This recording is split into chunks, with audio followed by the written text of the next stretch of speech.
I'm right here. Welcome to the live stream. This is live stream number 16. And today's live stream is going to be a little bit different. I'm not going to be coding or working on the projects that I've been working on over the past few hours. Today we're going to work on something a little bit more personal, I would say. Not that the other ones weren't, but I will show you what I mean in just a second. So before we get started, if you're new here, my name is Mr. G, and on this channel I make coding tutorial videos, and I help students figure out how to students and teachers figure out how to think through coding and programming challenges.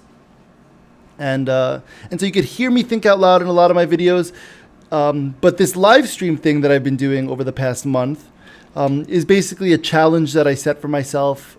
Basically a bet against one of my friends to live stream myself coding and doing like coding stuff for 60 hours in August of 2020, and we are currently around 42ish hours or so.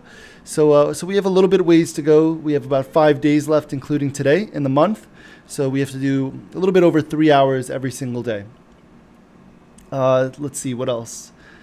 So yeah. So I mean, I guess without further actually. Before I finish, I would like to say that if you're just watching this after the fact, if you're not watching it live, then you might want to scroll to the end of the video to see if it's something that might interest you, to see what I end up creating today.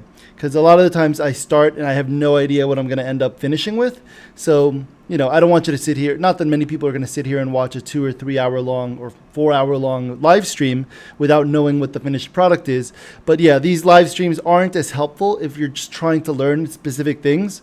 But if you just want to, like, you know, have my voice playing in the background while you do something else, then I guess it works. Or if you're actually tuning in live and you want to just say hi or, like, you know, talk to me or ask me questions, that's what I think the live streams are better for. So without further ado, let's switch over to my to what I'm going to be working on today. So let's get the countdown started and the timer started, and we will I'll explain what I'm doing here. So we are going to run our code. We are at 42 hours, 16 minutes, 17 seconds, and the time starts now. So there it goes. Our time up is going. We're trying to get to 60 hours before midnight on the 31st of August. Okay, so I can minimize this. I'm not going to be using the terminal today, I don't think. So on screen, something I haven't announced publicly and I really haven't shared at all is my personal website. So I started a personal site a couple of months ago. It was sometime in June. And I started working on it, and I kind of I did some stuff, and then I just didn't know how I was going to use it to market or use it to, like, you know, spread the word or like share things. So I ended up like kind of shelving it for the past couple of months or the past month or so. So I haven't really been working on it. But today I decided, after a conversation with one of my former students, I decided I was going to come back to it and actually keep working on this. Because even though it's not like, I don't think I'm going to be doing any, like, you know, coding or changing of the PHP or, like, you know, the stuff behind the scenes, it doesn't hurt to show what WordPress is and how WordPress works. And also, like, I guess I'll discuss while I'm doing some of these things, like why I'm creating this personal page and all that stuff. So without further ado, let me show you what I currently have on the site. So I have you know, my brand here, Mr. G Coding. I have 2 topics as of right now, so Scratch and computer science, and I have some articles in the computer science area and only one in Scratch. So when I first started this, I thought, what are some of the things that I would want to share on a website that I would want to, like, you know, help others learn or help teach others, or help them with. So there's a few topics that I'm, like, really interested in, and so I believe in pages.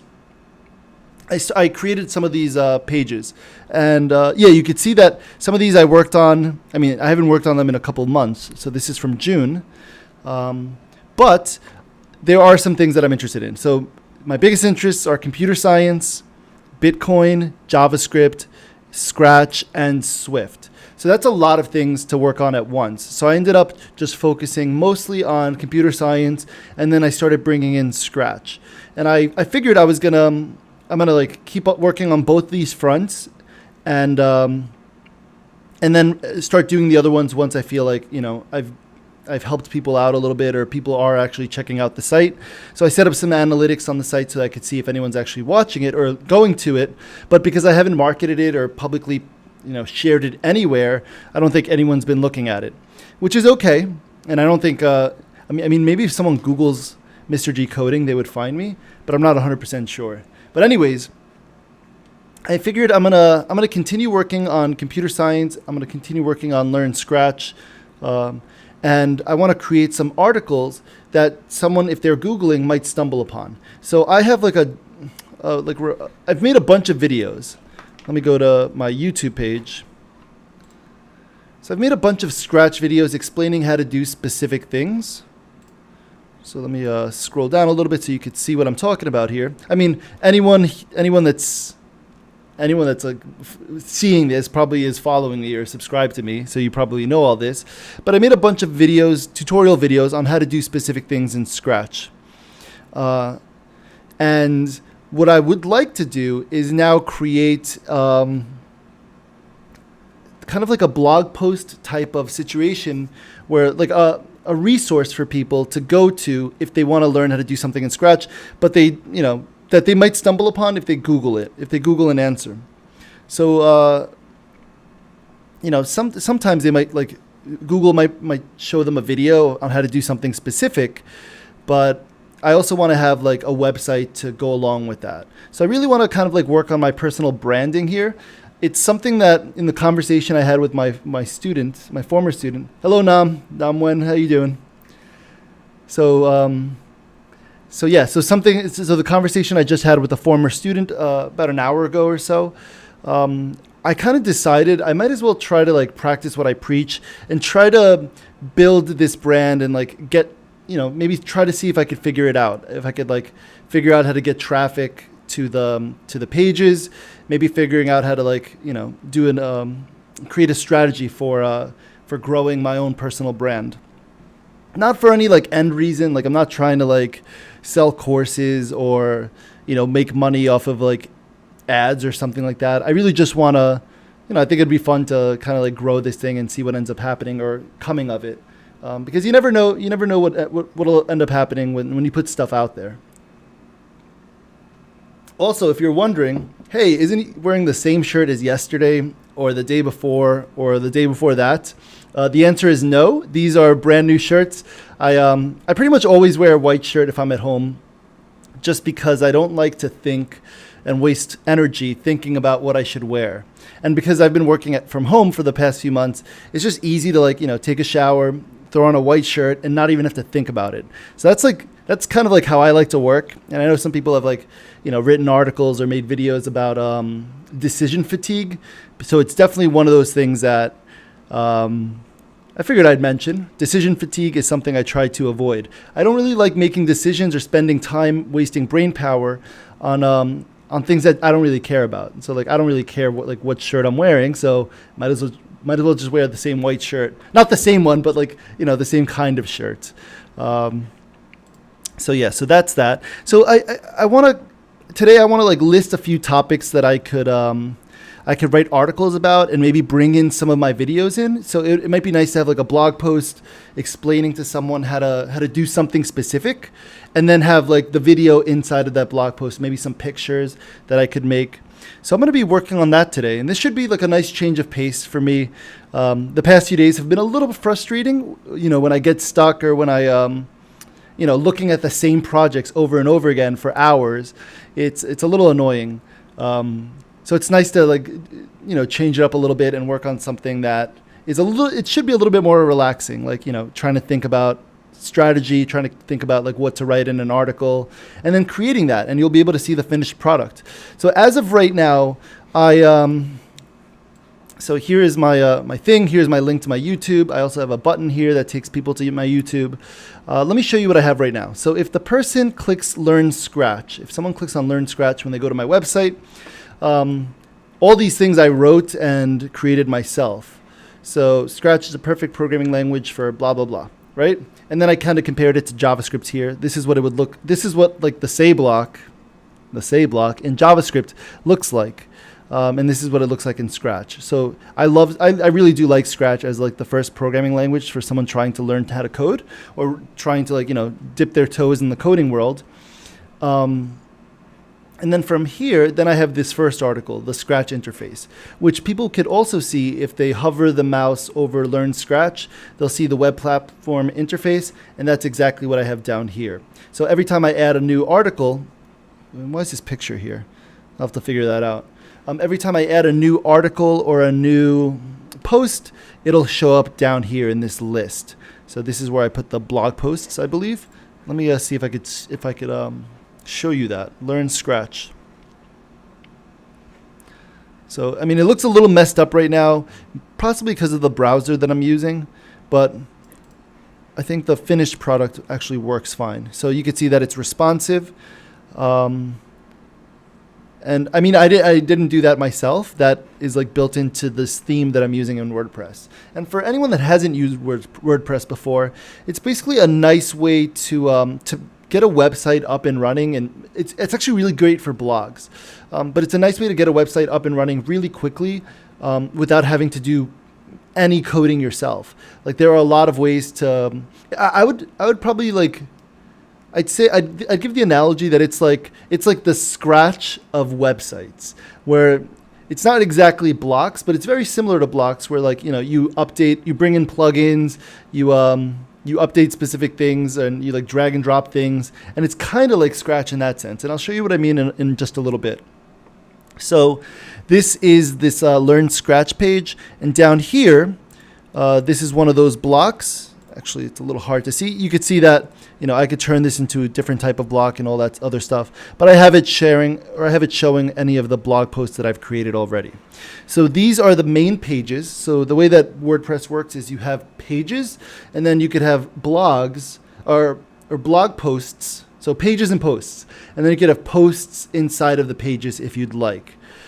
So let's go back to the main site, and I'll show you these are the pages, and I'm going to show you the posts.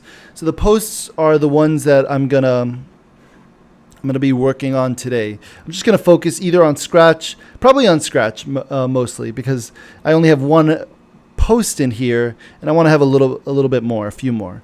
There are some that I was working on. Looks like I was working on this Your First Project Backdrop Color Switcher. So I was working on that article. When was that? The end of June. So about 2 months ago. Yes, July, August. So 2 months ago, I stopped with this draft. So I might look at it. I actually don't remember what I was doing. So I gotta open it up, look at it, and see if this is what I wanted to do. Maybe I have to create a video based on that eventually. But let me open up the web platform interface so people can see what is in here. So this would basically be for someone that's brand new to Scratch. The Scratch interface consists of 5 main sections. So, I mean, just looking at this, it's not easy to see which are the sections, I should say. It's just like a picture, but it's like a giant mess. So it might make sense for me to identify, maybe point out those 5 sections with like arrows or something. So I could download this picture file and add in arrows after the fact. I'm just thinking out loud. On the left are various. Okay, so I'm describing where they are, but I'm not really showing exactly where they are. On the left are various code palette tabs, each with multiple blocks of code, and so on, which control the sprites on the stage. Okay. So this is a good intro to someone who's never used Scratch before. Just a little description of the Scratch interface. Probably could make a video for like an absolute beginner on the Scratch interface that I could add down here. So I actually have a text edit file. I want to write down things that I should do and that I should plan on doing to continue this. So I'm gonna write down that I should create a video for the Scratch interface. So someone could read through this and maybe make sense of it, or they could click on a video and I will show and basically identify those 5 sections. So that would be a nice video I could make for someone who's brand new to Scratch, or for someone to share with someone who's never used Scratch before, and start to understand how to use the interface. Because sometimes that interface is a little scary, is a little daunting. Okay. So that's one thing I could do. So things to do. Let me things to do. So the way this kind of all came up again, let me make this a little bit bigger so that you could actually see, because I realize it might be a little small right now. So the way that all this came up is because I'm helping one of my former students create like a group of other students that are trying to improve their LinkedIns, improve their resumes, to have the best chance at getting a job after graduation. So I'm kind of like I've become a part of that group, or I'm like going to be helping out a little bit. Not that I'm looking for another job, but, it never hurts to keep your options open, or to improve your own personal LinkedIn and things like that. And so today, when we were having a conversation today, we were talking about personal branding and putting yourself out there with like blog posts and things that someone else might stumble upon, and then ask, who is this person? Who is this person that made this blog post? Because I might be interested in them for a job or whatever. So we started talking about that, and then the conversation, it made me think, oh my goodness, I have all these ideas. After a long talk, I was describing ideas of how to develop a Twitter, how to, create Twitter threads with the hope that they go viral. So, providing value in Twitter threads and linking to a website, maybe linking to videos, and growing, a Twitter audience. And, as we were talking, I was just I should just really do these things, practice these things that I preach, and see if it works. Because it's not like I have 10,000 Twitter followers or 10,000 subscribers on YouTube. But I also haven't made a really concerted effort to put myself out there like that and to grow specifically. So I thought it'd be a nice thing to, I thought it'd be a good idea, if I have to stream anyway, might as well stream myself being productive and actually practicing what I preach and being able to show what I mean. So we're gonna continue. So I want to create an intro video for the Scratch interface. So that would be nice for someone to be able to, here they could read it, or they could click a video, or they could click a video and actually see me talking about it and explaining that. The next post, actually, is that all I have for the Scratch interface, for Scratch? I think that's it. Yeah, the web platform interface, and I didn't really add anything else. So that's something else we're going to continue working on. We're going to think about, actually, I did mention that I had started, it looks like I have a draft here called Your First Project Backdrop Color Switcher. So that must have been the project that I was thinking would be great for someone who's never used Scratch before to try creating. But as I think about it more, I think maybe the best first thing to do with Scratch is to learn how to make a sprite move. So maybe instead of calling it your first project, it's first time using Scratch or something like that. First time using Scratch, maybe moving a sprite, something like that. And I might have I do have videos that I've already created, so I might have to just go through and see if one of those videos is appropriate for this, or if I should create another video for this. So this is going to be a post. This is going to be a video. First time using Scratch, moving a sprite, or I should work on the post that is going to be backdrop color switcher. So that is, I guess that's what I had in mind. I thought at the time, 2 months ago, I was probably thinking, you know what, a great first project is changing the backdrop color and learning about the backdrop, I guess. But now that I think about it a little bit more, I think maybe moving a sprite is a better first project, just because it's pretty easy that the sprite's already there, and you could just drag one block over and you could start moving the sprite. So maybe I'll make both of them, and then I'll decide which one makes sense for the first thing after the interface. So that's okay. I'm not married to either idea yet, or maybe I come up with some other idea for a better first project. So we're gonna leave that. Right now we're just kind of planning out what we're gonna work on tonight. So I'll probably work on both of these things today. Not the video, because I'm not gonna record a video while I'm doing a video right now, while I'm live streaming. So we'll hold off on the video, but definitely the first and maybe second post. So we're gonna figure out what would be a good second post after that, depending on which one we choose. Maybe it goes from moving a sprite to changing the backdrop. And so we'll develop those ideas a little bit more. I want to show what else I have on this site. So I have this computer science section. If you click on computer science, there is a video here that I made. It's basically, I think, like a 2-minute video explaining that computer science is really just problem solving. So in here, I wrote down computer science, or CS, is the umbrella term for dozens of interesting topics, including and then I listed a bunch of topics that fall under the umbrella of computer science. So one of the things that I notice when I'm working with teachers or working with people that are brand new to computer science or to this topic is that they think that computer science is just coding. It's just sitting at a computer and like coding something and making something or building an app or building a game or a project like that. But it's not necessarily true. Like there's a lot of aspects of computer science that are interesting or that don't require coding, that just require thinking and like figuring stuff out and problem solving. So that's why I like saying that computer science is just like problem solving, and all the things you could like learn about problem solving and, how to actually implement those solutions. So that's where I think all these other topics fall under. And I mean, there's so many more topics that fall under the umbrella term of computer science. Just like in science, there is, there's biology, there's earth science, there's, and even inside each of those, there's other fields, like evolutionary biology, there's immunology, it just becomes just saying science is an umbrella term for a lot of different topics. Hey, Mark, how's it going? So today I'm working on my own personal site. I'm trying to work on my own branding.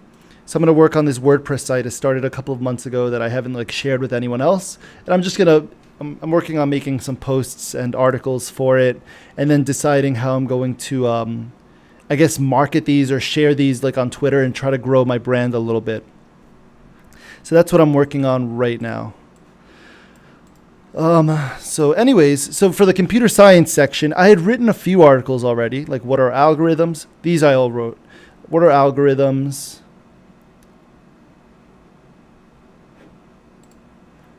Yes, Mr. G Coding LLC. Yes, I will eventually have to figure that stuff out. Maybe. I mean, right now I'm just winging it and figuring it out as I go. But I did mention before, I don't know what's going to become of this. But I was having a conversation with another former student before, and I was developing some ideas or describing ideas of how to do personal branding and how to grow channels or Twitter followers or whatever. And then I was I should just do this and do it on the live stream and actually practice what I preach. So that's what I'm working on tonight. Maybe tomorrow also. We'll see how this goes. I also thought it'd be a nice change of pace because I'm getting sick of looking at Angular. And the other projects I've been working on. So this is a nice change of pace to keep things interesting for me. And I wrote some of these topics with, why is the Scratch interface showing up here? Maybe I tagged it as computer science or something, the Scratch interface. No, it should just be under Scratch. So maybe something's wrong here. In computer science, let me go to the page that shows that. Computer science, let me edit it. It shows the latest topics, but I don't see why it would show the Scratch interface there. That's really odd.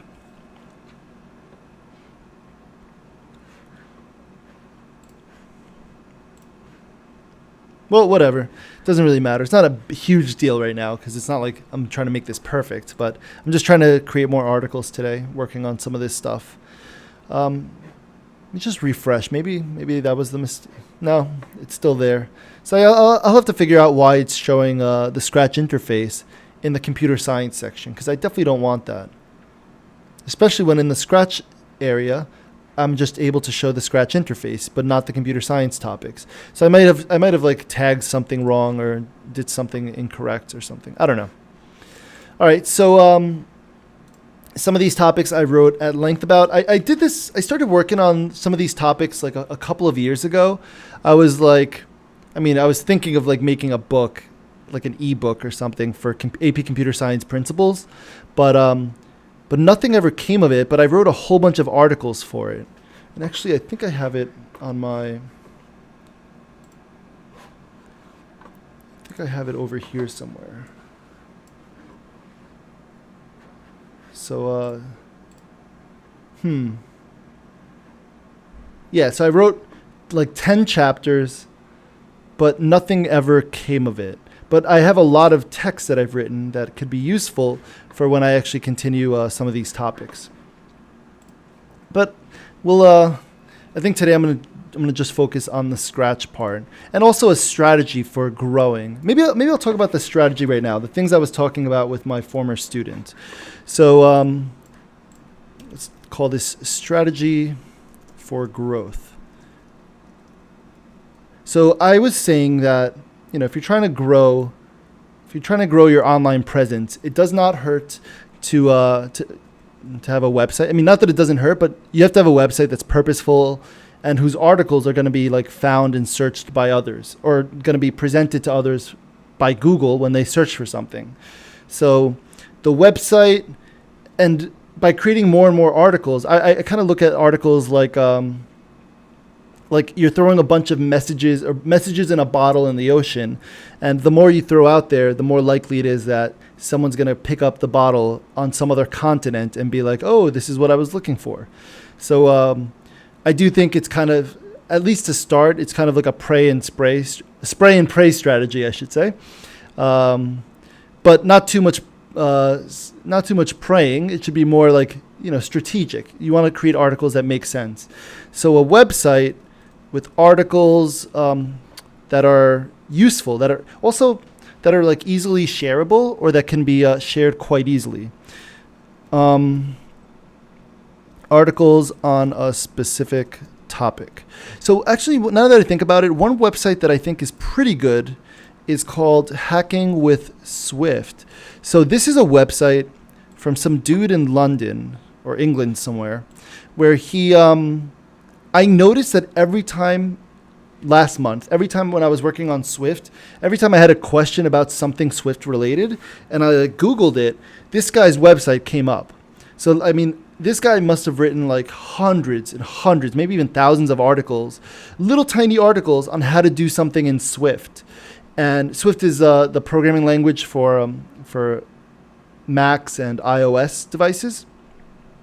And I mean, this guy has so many free articles that, like, I mean, every time I search for something like Swift, how to use a struct, let's say, I'm sure this is the third article, Hacking with Swift. There it is.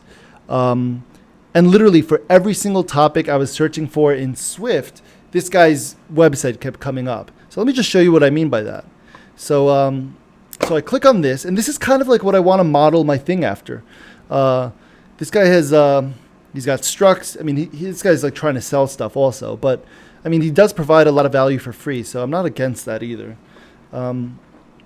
He has a video. He has a short little article describing how structs work, and I really like how he did this. I like his strategy, and I mean, I can't even tell you how many articles he has. And I did see like let's see the latest articles. So all of these articles he's created for Swift.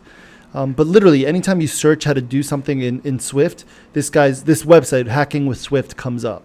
So I kind of would like something like that to happen if someone's searching for something in Scratch, and they're searching on Google for it. So if they Google, how to blank in Scratch, it would be nice for me to have an article, on this website that shows them how to do that. That also links to my YouTube channel. That might increase my, subscriber base. And also, I have a public Twitter account that is like coding related. It's kind of weird because it's like I made it for my job, basically. It's not that we had to do it for our job or like it was required, but I made it, and it's a very professional Twitter. I wouldn't say professional as in it looks like professional, but I would say it's my professional Twitter handle. So that would be a thing where, a bunch of teachers follow me, and if I provided value, so this goes back to the strategy for growth. So let me underline these things to make it easier to see what the difference is. So one of the strategies is posting tweets linking to articles that are helpful for people. So if I see that, a lot of people all have the same question, that's a perfect articles, and I could call it blog posts on a specific topic, and many of them. So strategy for growth is create lots of articles, lots of blog posts. The other thing would be to, once I create one of those blog posts, to share it on Twitter. So share the post on Twitter. So a tweet for each, but probably not all in one day. You want to space it out. Every day, maybe I share a different article that I've created. Share posts on Twitter, one a day, let's say. And I think that you want to be consistent, and you want to keep putting out things of value. So I'm not just going to put out some like really bad post just to get my post out. I have to be really thoughtful about what I'm sharing with others and what I'm actually doing here. So share the posts on Twitter, on my professional Twitter that I have, my professional facing one, and do that, like, let's say once a day, just to be consistent, just so everyone can look forward to that. Not that they look forward to it, but they'll see it. Whereas if I put 10 posts in one day, the Twitter algorithm might just show one of them at the top of someone's page, or if they're not looking at Twitter on that day, it might just get they'll never see it possibly if they're only showing the latest posts. So putting one a day probably increases my chance of having someone stumble upon it, find value in it, and then retweet it or like it. So those are the kinds of things that I'm thinking about. Share posts on Twitter, at least one a day, to increase the chance of it being seen and or shared. The other thing that I've been thinking about a lot is trying to strategize or create virality on Twitter also. So something I've been seeing a lot of lately are Twitter threads. So there are people that are creating really, really good, interesting Twitter threads on a specific topic. So let's say maybe it could be the equivalent of, taking a blog post that maybe doesn't make sense for the website, or maybe it does. Maybe just taking a blog post, breaking it up into 10 parts, let's say, and creating a Twitter thread. Though I'm not 100% sure if that would be good if the site is more of a resource page, but there could be some more interesting off-topic things on that site, maybe in a different section. So maybe not under Scratch, maybe not under computer science, maybe under current events. So I make another section, or interesting topics or relevant topics, or recent topics, something like that. A different section for the site, but being able to, if I create an article that's really interesting for a lot of people, and breaking it up into multiple parts, and then posting that thread on Twitter. I'm seeing a lot of that, and I'm finding myself stumbling upon a Twitter thread, and then it's almost second nature. If they're interesting, you start you start going through the thread and kind of following it. Reddit could be a good option. Maybe there could be posts under certain subreddits like computer science or anything related to that. Absolutely, Mark. I almost didn't even think of that. I didn't think of that, or I wasn't thinking of that for just now. But there are Reddit, CS education subreddits, CS educators. Here's a new subreddit for CS education. Some of these might be helpful for people just learning how to program also.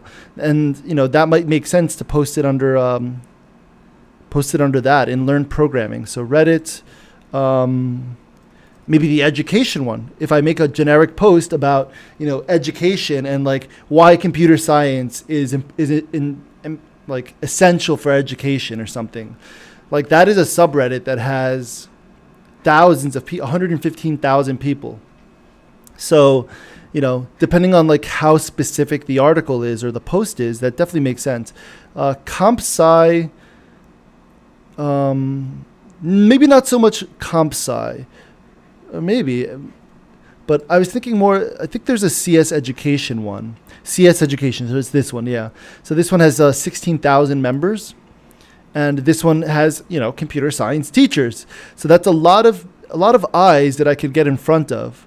Although it looks like this subreddit doesn't get, a few dozen, maybe 1 or 2 dozen upvotes per post, but maybe these 16,000 members aren't all very active. Or, like you said, Mark, having a subreddit for my own brand. So like a Mr. G coding subreddit. Although I don't know if I would want to like manage that and like be a mod and stuff like that. I'd rather just post my stuff in another subreddit, I think. I know this kid, I don't know if you know who Luke Miani is. He makes like a nice little tech videos. Usually they're Mac videos, and he's got his own subreddit that he's in there looking for ideas and stuff. So that might not be a bad idea. I would have to think about that more, but definitely if I create something good, I don't know the ethics of like posting your own articles in these subreddits. Maybe I'd have to contact like the moderators, like this guy and this guy, or this person, and asking them like what's the ethics of it. Because I also don't want to just keep posting, just taking over someone's subreddit like that. But I could ask.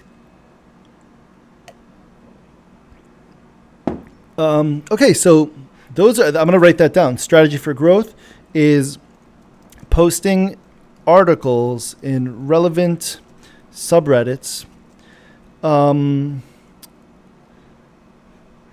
would say posting relevant articles in subreddits. And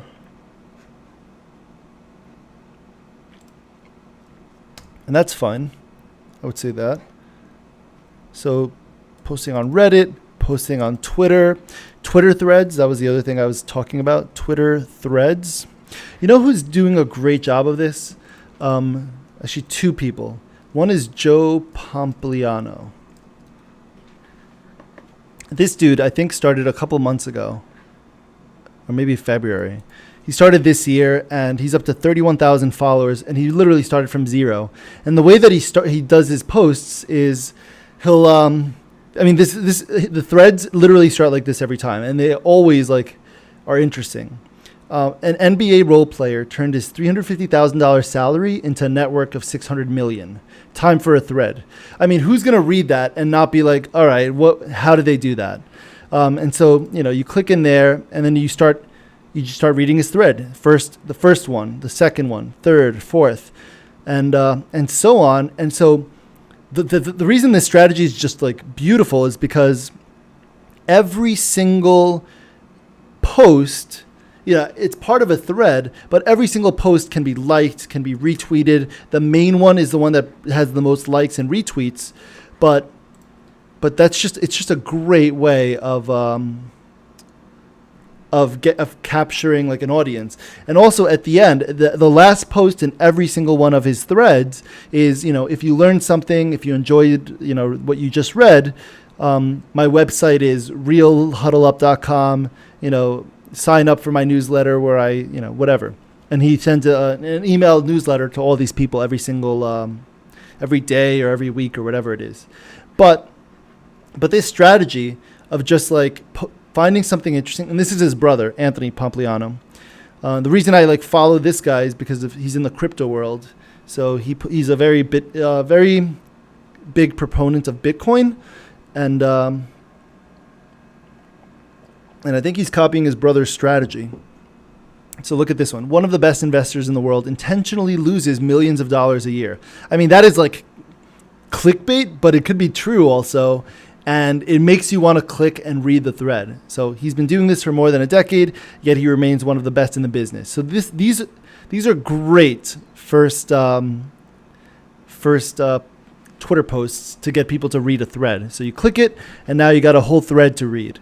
So this is what I meant when you could take like an article or a blog post that's interesting for a specific topic, and if you strategically come up with the first post and the rest of the posts in the thread, along with pictures and stuff like that. I mean, that's a lot of eyes you can get in front of if people start retweeting and liking it, or even commenting on it. Because on Twitter, when you follow people, you sometimes see what they like or where they've commented. This is like the last post. If you learned something today and you want to receive more updates about the business, subscribe here to receive my free daily newsletter. So someone clicks on that, now he's got someone who's going to consistently keep reading what he's putting out. So he's got the right niche. He's doing sports, the business of sports. So if people are interested in that, this is a great person to follow and read about and see what he's putting out there, because every single one of his articles is going to be like really interesting or like cool. All right. So if you're interested in that, so that's kind of like what I want to kind of emulate a little bit. The issue is that, the computer science world and the coding world is probably more niche. I mean, a lot of people like and care about sports quite a bit, but I wouldn't say as many people would care about computer science education. But I'm not trying to do the numbers that he's doing. I would just want to see if I can go from, I think I have 200 followers, to go from 200 to 2,000. If I could 10x, that might be a realistic thing. Let me type in, to look at the potential, computer science educators, there's 16,000 computer science educators following this, that have joined this subreddit. So, that's maybe as big as the pie gets. And, I got to get my slice. If that's one way you want to put it.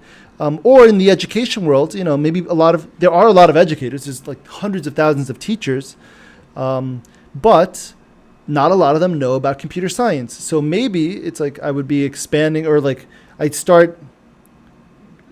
computer science could work in anything. So if I find like find an article, or create an article, I should say, if I write an article on how computer science is important in, Algebra 1, an Algebra 1 teacher is going to be like, what the, I got to read this. What is computer science? What are people talking about? What's going on? So I could imagine like an article being like, I would hate to use like an article that's like, learning computer science increases students' math scores by 5 million %. I would not want to do something like that. But I would want to like take another topic, maybe in other subject areas, where a teacher might be like, whoa, that sounds interesting. That relates to something I'm interested in. Let me learn more about this. So getting people to share that kind of stuff. So there's a couple kinds of Twitter posts. Ones where I'm sharing like a specific post or sharing my website. And there's others that are more like trying to be viral. These are more viral. And let me put that in quotes. But like, for example, like I could like strategically create or think about an article that it might have like a clickbaity title, but if the value's there, I'm okay with it. But the idea would be that more new eyes would see that kind of Twitter thread. Whereas my posts, my one-a-day posts are more, if you're already in the computer science world or coding world or the CS education world, and you want to know how to do X in Scratch, it makes sense to click on the post and read it. Whereas these Twitter threads, you're really trying to target non-CS people or non-coders, but still educators, because I think that would be my audience. And coding students. Maybe students have like, maybe I could provide tips. So, let me actually write these things down. Because literally my audience is made up of teachers and students. So some of them are for teachers. Some of these posts might be for teachers. Some of these might be for students. Let me just do this. Some posts for teachers, some for students. So, depending on who I'm trying to target, who I'm trying to reach, it's going to be a little different. Although I don't know how many students actually have Twitter accounts, or would follow like a CS coding education Twitter thing, but you never know. So it can't hurt, Plus the students that would follow would be like really interesting students to have in my audience. because they're probably interested in coding, and probably one of them will be like the next Mark Zuckerberg or something like that. And it'd be cool to like follow that journey, or, you know, be a part of that in some way. Posting relevant articles in subreddits, that's a good idea. What else? So the website, posts, Twitter threads. How about the elephant in the room? YouTube videos. So the YouTube videos could be just like this. Maybe there could be a one-a-day YouTube videos, like what's going on in the world of computer science, in AP Computer Science, in BJC specifically, the curriculum. We were supposed to do a whole bunch of computing in the news kind of things. So like a computing in the news YouTube video where, you know, every day there's a different topic or a bunch of different topics. Let's say various topics discussed each day. So, you know, I take an article that I find in the New York Times or wherever, and I discuss it. I talk, like, give my thoughts, give my opinions, maybe have someone on and talk about those things. And, you know, you then, this is another thing. Once you make that, you could share it on Twitter. That goes towards your, you know, your Twitter posts. And these would probably be more fun to make when you, like, you know, you hop on a Zoom call with someone and like you talk about a specific topic, or maybe like 3 topics every single day, and people might be interested in that and want to hear your take on some of the things going on with computer science related things in the news. So that's interesting. That could be kind of cool. Also, not just computing in the news, but like specific, like how to do specific things, how to do using, you know, so kind of like the videos that I've already made, like in Scratch, it's like how to do X and Y, like how to create a variable in JavaScript, or my JavaScript videos have never done well. But the Scratch ones do. The reason all of these have like no views or very few views is because I took down all of my Scratch videos and then I re-released them after I edited something for all of them. So all of my Scratch videos right now are, they're basically re-released. So that's why they have like no views. Whereas before, some of them had like 10,000 views, 300 views, stuff like that. Another topic I love that I'm really interested in is Bitcoin, but those haven't done so well. And I don't really expect people to come to me to learn about Bitcoin, but I might make those for fun because I just love like learning and studying that stuff. The Scratch ones really didn't these Scratch ones had some success, but as you can see, these are all private. I took these down. These old Scratch ones, and I just re-released them up here. Okay, so that's one other thing I could do, how to do X using whatever Y, programming language, and make a lot of videos like that. So, you know, that kind of goes along with the articles here. You know, I could take that, I could literally put those videos in the articles on how to do specific things in a specific topic. So like I just mentioned, as I was discussing this in Scratch, like my next video could be, you know, how to move a sprite in Scratch if I don't already have a video on that. So that's my next article, and maybe I make a video on it, and there you go. That's I'm throwing out more bottles into the ocean. So that's the way I kind of look at it. So it's just a matter of executing now. This is a lot of work, but it's fun. So might as well do it. Because if I don't do it, someone else will. And someone already probably is doing this. And I just haven't stumbled upon them because I'm not like looking for these things myself. But, you know, all I could do is do the best I can and hope that, you know, it resonates with people and stuff like that. Another thing, or another area, and this has to do with what I've been doing for the last few weeks, is streaming, live streaming. But I would say that live streams don't make sense. Coding live streams, like when you're trying to create something, do not make sense on YouTube. It does make sense on Twitch. So live streaming. So it could work for YouTube if you're doing topics or like, you know, hanging out with the audience. if doing specific topics, hanging out with the audience, or answering, questions. But it definitely, I'll just put Q's so it fits on one line. But it definitely doesn't make sense to do the things I've been doing over the past few streams. So people did not, no one subscribed to this channel to watch me code Angular and get stuck for 3 hours. But they did subscribe probably to see more Scratch videos or to see how to do more things in Scratch. So those are the things that they're interested in, not me streaming other things.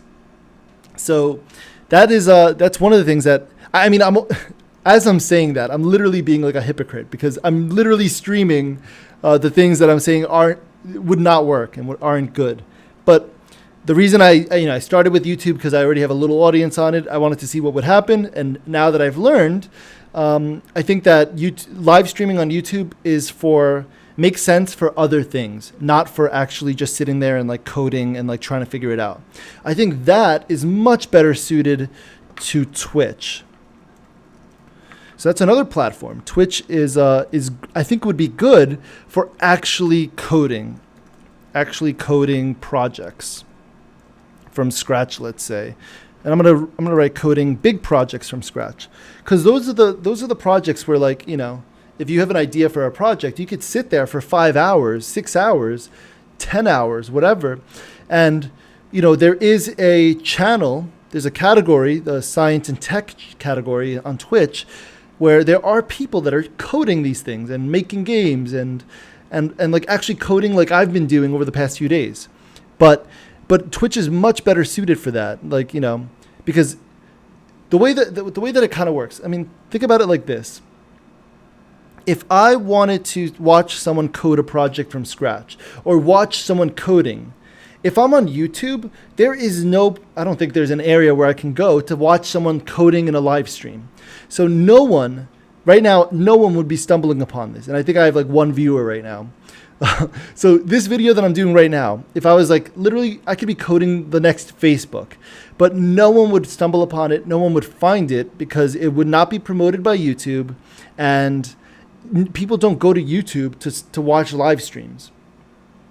But if I posted that on Twitch and I streamed on Twitch an hour a day, 2 hours a day, 3 times a week, whatever it is, people could stumble upon that. People would literally go to that category to find people that are coding, to see what other people are creating and stuff like that. So that makes sense on Twitch. It does not make sense on YouTube. So everything I've been doing over the past month has been a nice learning experience for how to lose subscribers, since I've lost a whole bunch because of doing this. Because people did not sign up for this when they subscribed to my channel. They didn't want to see a picture of the Mr. G Coding Live thumbnail on their thing every single day if it wasn't something that they wanted to watch. I mean, maybe I think that's the reason. I mean, maybe it's because the thumbnails have been like ugly to look at, or they look the same every day. And so today I made it blue because I was doing something completely different. So I wanted to kind of make that obvious. But I don't think that YouTube is the platform for live streaming projects from scratch. Unless the channel was literally started with that intention, JavaScript live streaming. And then it makes sense to have JavaScript videos and JavaScript live streams every single day, because someone who signs up for that is going to want to see that. But my channel as I've grown it was not set up for that.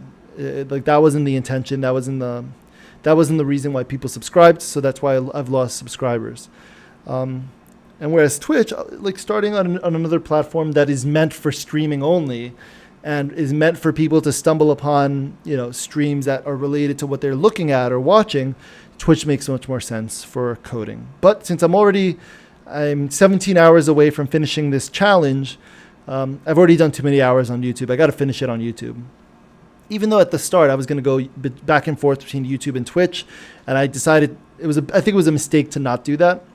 I ended up choosing and sticking to YouTube because I was like, well, I have no followers on Twitch. Why would anyone stumble upon me? Why would anyone watch?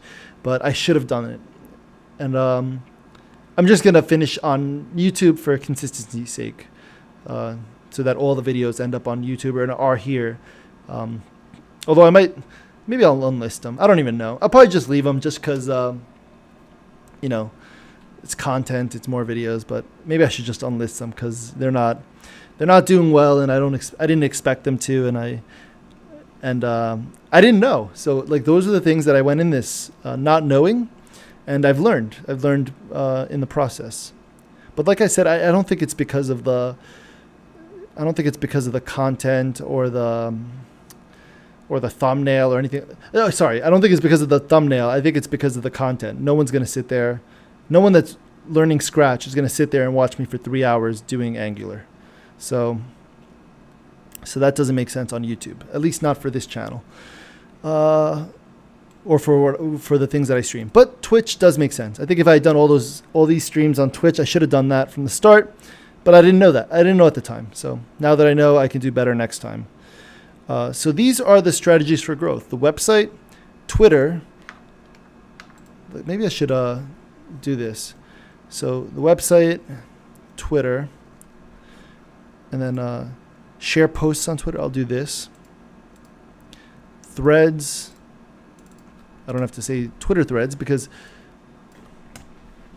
some of them are for teachers, some of them are for students. I don't think the threads would really be for students, but the posts might be. So some for teachers, some for students. I think the threads are mostly for teachers because I would assume that I think there's a lot of teachers that are now starting to use Twitter as like as a platform to learn what other teachers are doing, to get tips and hints and strategies for teaching specific things. So that could be something that I would target. Reddit was the other one. So Mark had a great idea. I think Reddit definitely makes a lot of sense for posting relevant articles in different subreddits. YouTube videos on like computing in the news. So, and then the way I see it, it's like one of those. If you've ever seen like ESPN, where they talk about like a bunch of topics. So you see the topics on the right side of the TV or whatever, and then the people in the middle, they're all talking about each topic for a specific number of seconds or whatever. I think that makes sense for YouTube, making a video like that. That could even make sense for a live stream. If you just do like let's say a 15-minute live stream every day. That could actually make sense for the live stream for the channel, because it's not like people would, if you just do like 15 minutes a day, actually no, maybe not. I don't think it'd be good for the live stream. The issue is that if people get notified of things they don't want to watch, they're going to unsubscribe. So, sometimes YouTube notifies people that you've gone live, even if they didn't ring the notification bell, or it shows up in their explore page, and like you keep showing up on their page and they don't want to see that stuff, they're going to unsubscribe. So got to be careful, but maybe posting a video once in a while, I don't know. I'll think about it. Hold on 1 second. I don't know why I got an email about this. Never mind. Okay. YouTube, how to do X using Y. So this has been like the primary focus of my channel thus far. Let me highlight this yellow because that's literally what I've done so far. But everything else are things that I want to do going forward. Live streaming, I've been doing the YouTube thing, but actually no, I'll leave live streaming as its own category, even though these are like kind of like different areas to. Yeah, I'll leave live streaming as its own category. Okay, so that is kind of like the strategy, I think, for growing your personal brand, growing anything, or becoming more relevant online. Also, being careful about like what you share, what you post. You don't want to be controversial, at least not like in a sense that like, I don't know.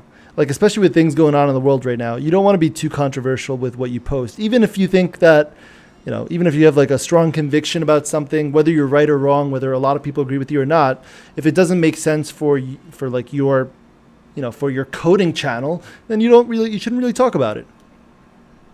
So that's kind of like what I think. So let me make these a little bit smaller now that they've takes up a bunch of space. And I'm going to write down the things to do because this is what we're going to try to work on tonight. So let me move the video thing down to the bottom because I'm not going to make a video while I'm live streaming. Because those are more, I record them, I edit them a little bit, and I make them a little bit better looking than if I was just like doing it like in one take from scratch on a live stream. So the video we'll hold off on, but I could definitely work on the post. First time using Scratch, moving a sprite. I'll decide based on the second post that it looks like I had started. I don't know if I wrote anything for it, but we'll look at this. Let me type in website post. Website post, and this would be a YouTube video.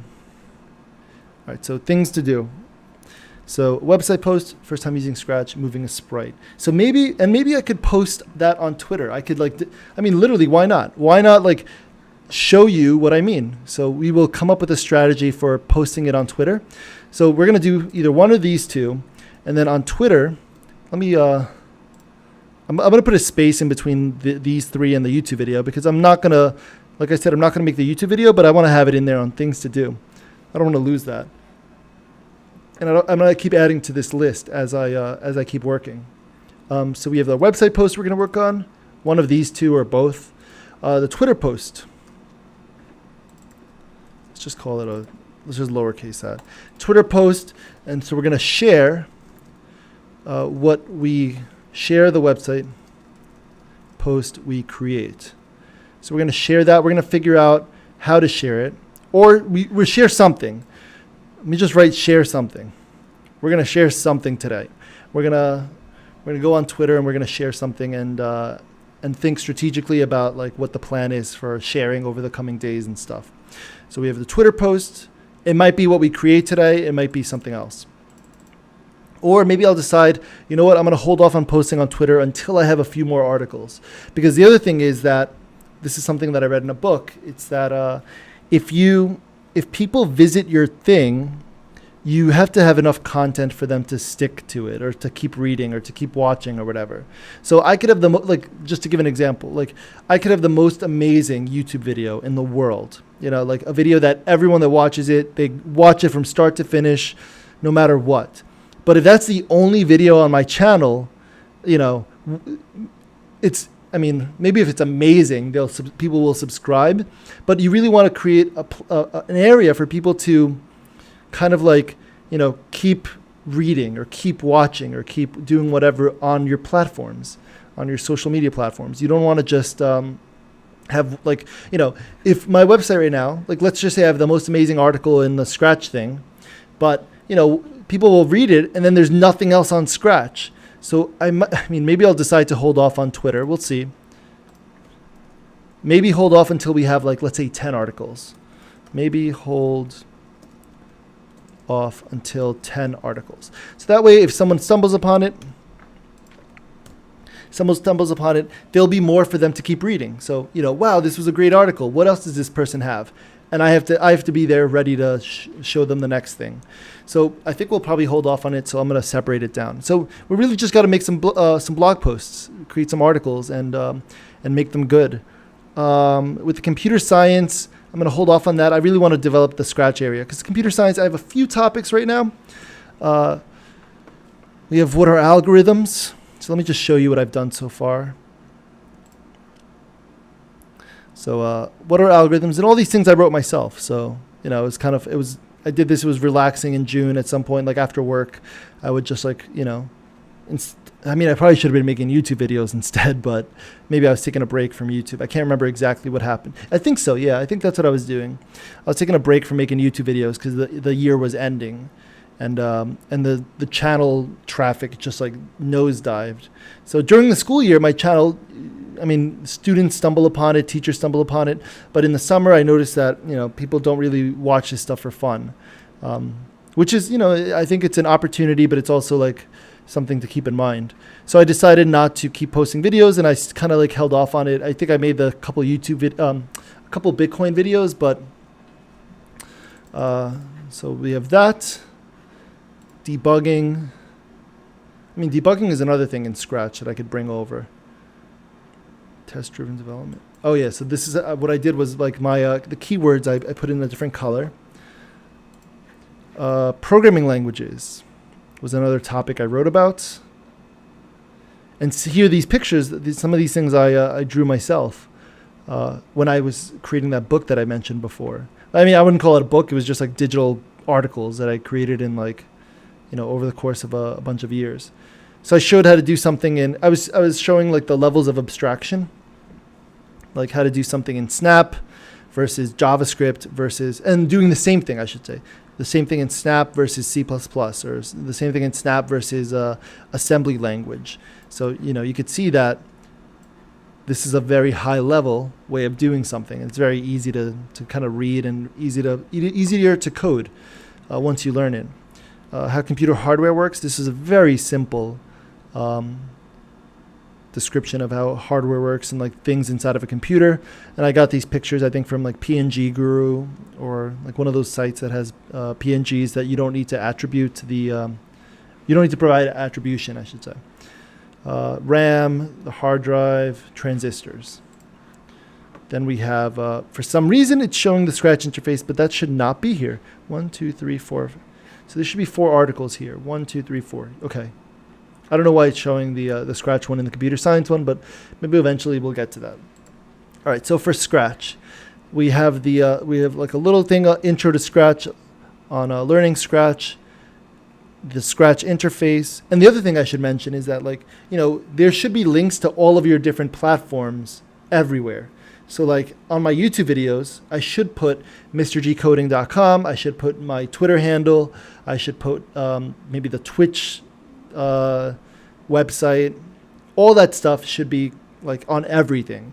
So that way, if someone stumbles upon your stuff and they're like, oh, this is interesting, I wonder what else this person has, they could easily keep like finding stuff to read or soak in or watch or whatever.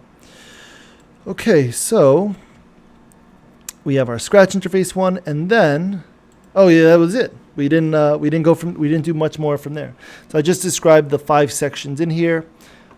Most projects will make use of the green flag found just above the stage in order to start the program. This means that nearly every sprite and backdrop will require instructions to perform tasks when the green flag is clicked.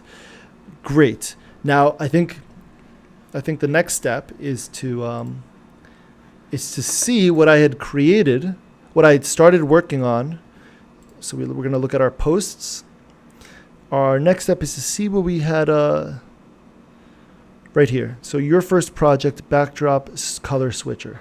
So let's see if I had written anything. Okay, no, I didn't really do much. So I guess I had started it and I didn't do much after that.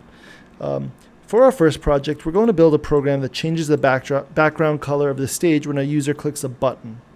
While it may not seem difficult, there will be a lot to learn from this. You will learn, and you could see, like, this WordPress, the WordPress interface, although it might not be easily, like, you might not see it, but this is set up kind of like Scratch, where there are blocks and quotes of different, and it literally says add block. So you choose add block, and then you select what you're trying to bring into your website. So this makes it really easy to make a website that looks pretty decent without having to do any coding.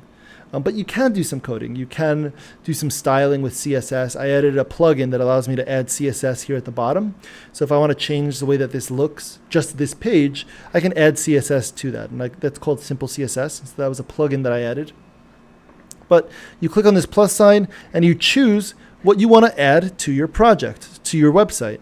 So, and it shows a little example of what that'll look like as you hover over the specific block that you're trying to bring in. What's this patterns thing? Let's say I wanted to bring in 2 buttons. Let me click on that. And now this brings in 2 buttons that someone could click on. It might make sense at the end of each blog post to have, like, go to YouTube, go to Twitter or something. Maybe having buttons at the end of every single post would make sense. Yo. Oh, you could add more buttons. Can I make these links? Yeah. And then I can add a link here. So someone I could use this same row of buttons at the end of every one of my blog posts, so that if someone reaches the end, maybe they see my Twitter, they see my YouTube channel, they see my Twitch channel, and everything else. So let me delete this block because I don't really need it for. Oh, how do I delete the whole block? There we go. So let me remove this entire block. This actually looks a little different than it did a couple of months ago. And the reason is because I think we upgraded to WordPress 5.5, whereas previously I was working on 5.4 point something. So that's why it looks different. Yeah, there was nothing I needed to save from that. So I don't want to do backdrop color switcher for the first project. I think the best first thing to do is to have people get a sprite to move, to understand the idea of sprites. This is just too advanced, I think, for someone who's just starting out for most people who are just starting out with Scratch. For any of you that have used Scratch before and are more comfortable with it, you might think, wow, that's so easy. Like, have a button that changes the backdrop color, that's easy. But I think that's just too many, you're bringing in too many concepts to someone who's brand new. So I think a better idea would be to just focus on getting one sprite to move a little bit. Okay, so we are going to let's add a new post. And let's call it, we'll call it your first project. And it'll be moving. And even the word sprite might be too advanced for a lot of people. They might have like no idea. Like what's a sprite? Moving, or maybe like coding a character. Let me think. Let's say moving a character on screen.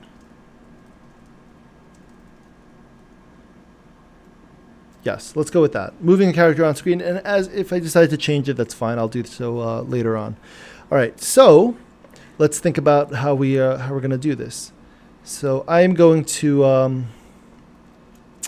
let me open up a Scratch project, scratch.mit.edu, and let's close out of some of these things. Actually, another thing I'm going to leave hacking with Swift up here just to kind of remember that I should be thinking about making how I can make the most articles, or the most number of articles as possible. Not just try to create one article a day. I really should be creating or writing up 5 a day or something like that. And then just picking the best one to share or something like that. Maybe that's the strategy. So instead of waiting for, waiting till I have 10, never mind. It could go either way. I'm just I have a lot of different ideas, and I change my mind quite often. So you'll get to witness that as I work through this. So when someone first goes to the create, maybe I have to describe the process, step by step, what someone should do in order to get to this point. So I'm going to say, steps go to, whoa, that's creating paragraphs here. So I also have to get used to using WordPress because I don't use it often. I haven't used it in a couple months, and I probably have a total of 25, 30 hours, maybe 20 hours of experience with WordPress. So I haven't spent much time with it. So the steps for moving a character on screen.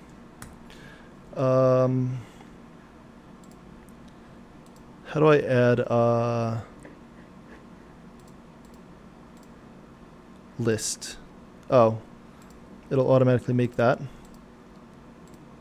It makes the whole thing a list. So I guess I have to go down here or make a list from here. Can I, oh, you know what I could do? I think the way that it works is I could drag this list. How do I drag things? Can I drag it inside of the steps?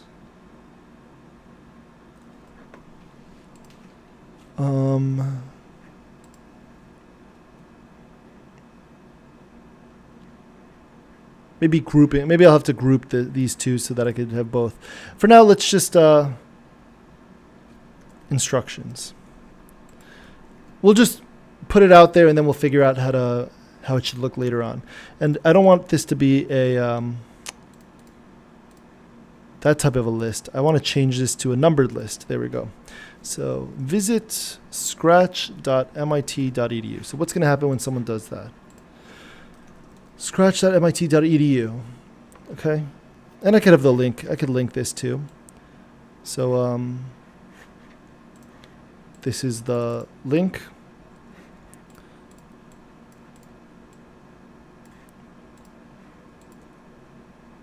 Okay, hit open a new tab. Definitely open a new tab. I don't want people to lose my website when they go to this. So visit scratch.mit.edu. That's step 1. Next thing is click the Create button. Click on the Create icon on the nav bar. Click the Create button in the navigation bar.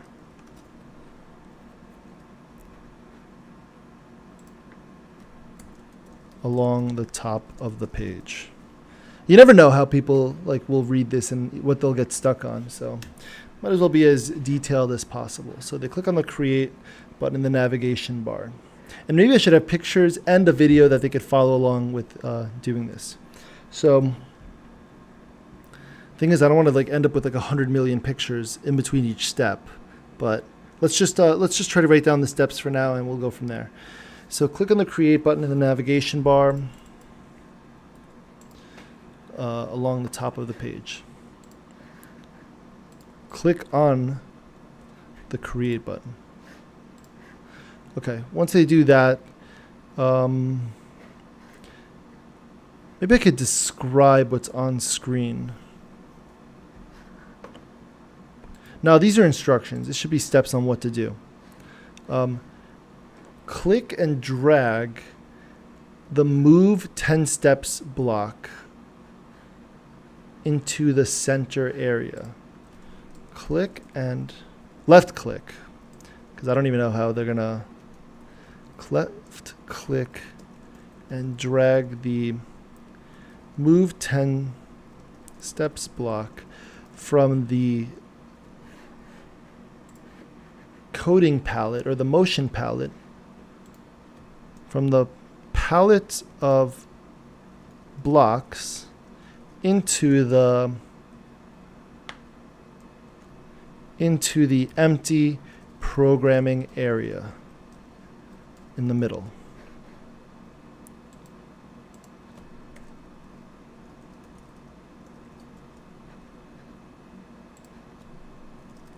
On the left, into the empty programming area in the middle. So move 10 steps. Click and drag, move it 10 steps. And I could create a GIF.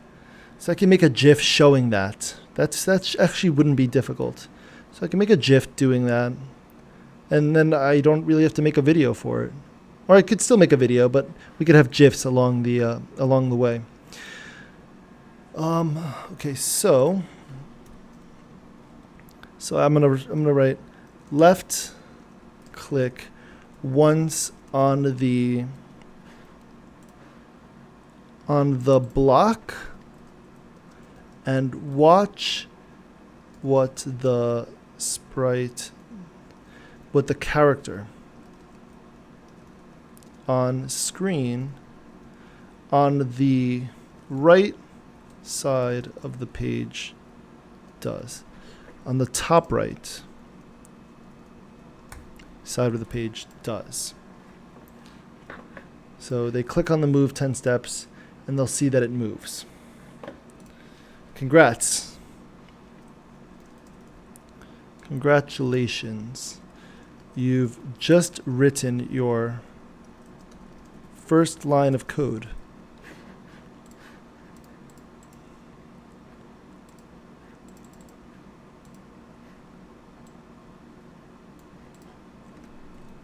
That's exciting. Someone who's doing this for the first time, they've just written their first line of code by clicking, dragging the block, and clicking it. Notice that the Let me actually see what this looks like. Let me save the draft and let's preview this. Let's preview it in a new tab. So this is what it looks like. This is what our website would look like to someone who's visiting it for the first time. I don't like the space. I mean, but this is me being me, because I like formatting to be very specific. When I hit save, I guess I have to refresh. Okay, there we see the link. Your first project. Moving a character on screen.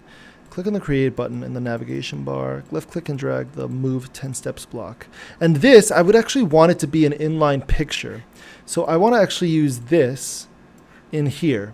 Now there is a website that allows me to make blocks like that. I think it's called scratchblocks.github.io. Here we go. And this allows you to basically like write scratch blocks using a maybe like another, I don't want to call it another language, but using like pseudocode kind of. So it's like there's a way to represent every scratch block using text. So this allows you to create that. So move 10 steps is the command that does this. Okay, so this I can then export. And I may have to crop it actually. Let me show it in the Finder. So you know what I'm going to do? First, let's delete all these other things. Oh, yes, that's okay. Wait. Yeah, that's fine. I'll delete all these pictures. All right, so scratchblocks.png. Let me open up drawings.google.com.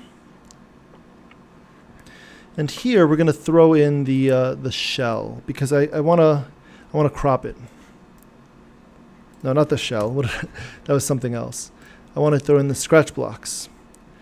And I want to crop it now. Because otherwise it's going to look way too big. So let's crop it.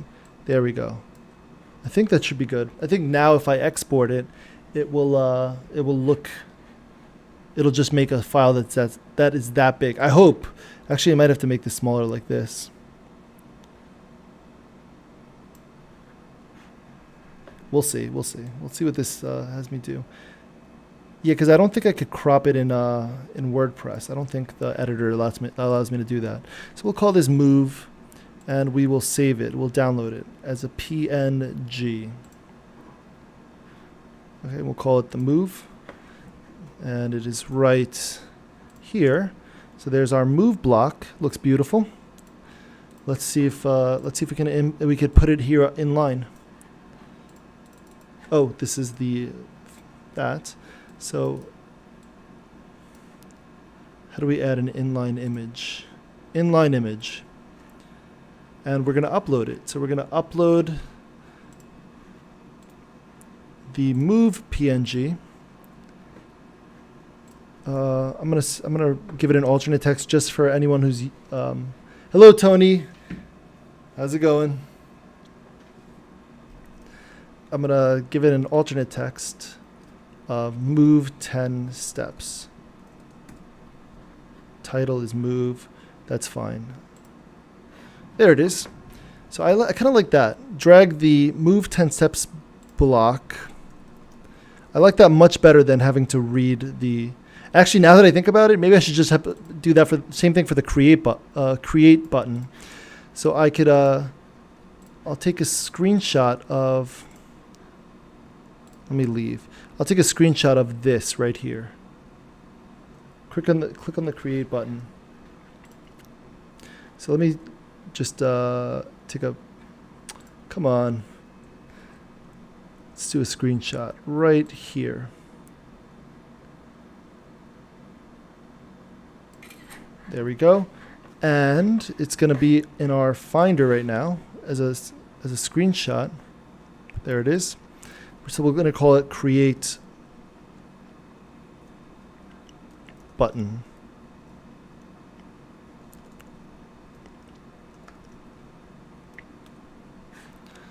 And same idea, we're going to go over here to add new post, click on the create button. So here we're going to do inline image, and we're going to upload that file.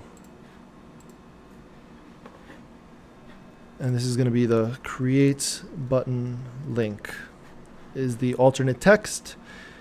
That's for accessibility purposes. If someone's using an accessibility or some kind of like screen reader, because maybe they're hard of seeing, they're going to be able to, it's going to tell them that there's a create button picture right there. So click on the create button in the navigation bar along the top of the page. Left click and drag the move 10 step blocks from the palette of blocks on the left into the empty programming area in the middle. Left click once on the block and left click directly on the block. And they might not know which block I'm talking about, so let's again bring in that picture, the move 10 steps block, and watch what the character on the at the top side of the page does. So for those of you that just joined, basically what I'm working on is I'm working on my own personal website, my own branded website, I guess you could call this. It's mrgcoding.com. And I'm working on creating some articles for Scratch. Right now it's very like bare bones. I haven't really done much on it. So I'm working on that. I figured I'd do that for like a change of pace. And to kind of like grow the brand. We spent some time going over strategy. Let me pull that up so you could see. So these are the strategies for growing your own personal brand that I was having a conversation with a student with.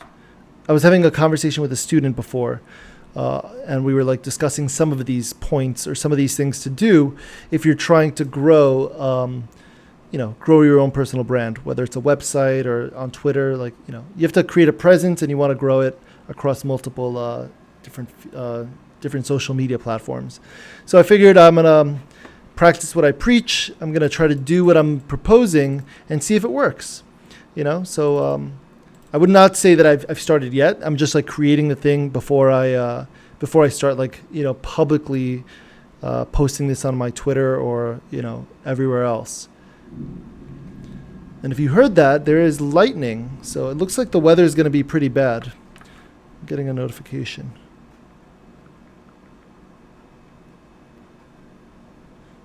So I'm worried that I'm probably going to lose internet connection because I keep losing internet over the past week or so.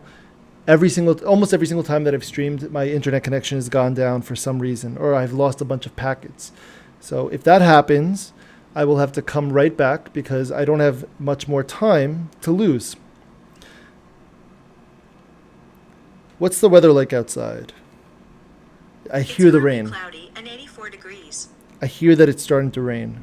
So Siri has not noticed that yet. That is crazy. I didn't know it was going to rain. But I never pay attention to the weather anyway, so I never know what's going to happen. But if the stream goes down, I'll come right back. So that's that. Click on the create button. Let me just save the draft and let's see what it looks like.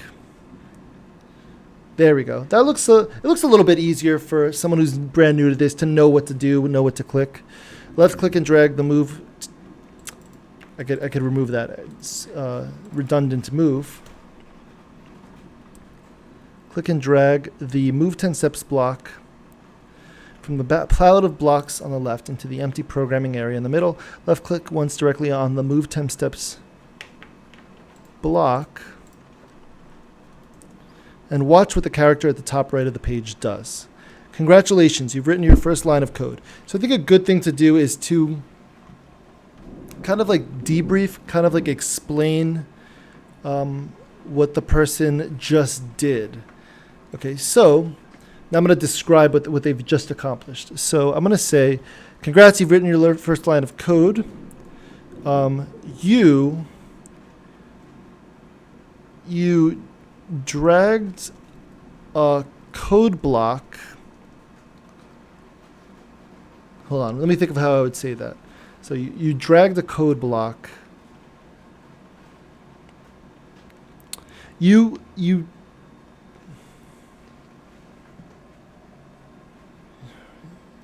actually, you know what?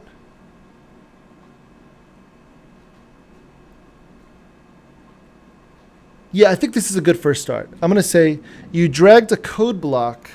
So the reason I think this is a good first start, first thing to do as a start at the start, is they just have one block. I like having just one line of code, clicking on that block, and it runs.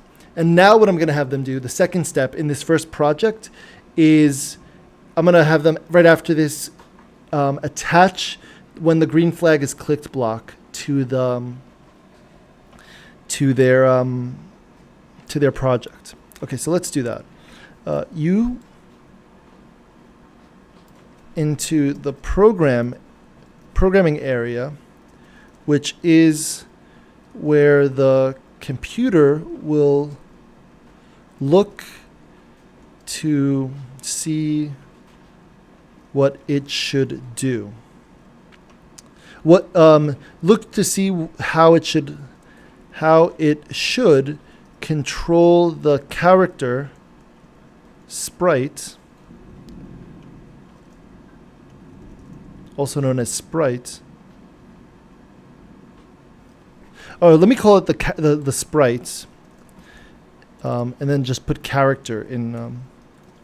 And because this is a special word, we're going to give it a bold. And can we change its color? We'll use this dark blue for. I think that's the character. I think dark blue is what I've been using for vocabulary words on my pages. Okay.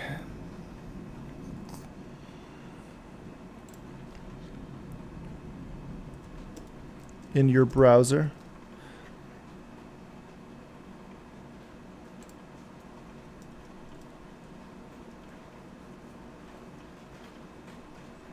Maybe at the top of the page, of the web page. Okay. Let's see. You drag the code block into the programming area, which is where the computer will look to see how it should control the sprite. When you clicked on the block, the computer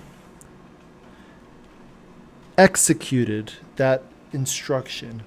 So, but executed might not be understandable. The computer followed the instruction.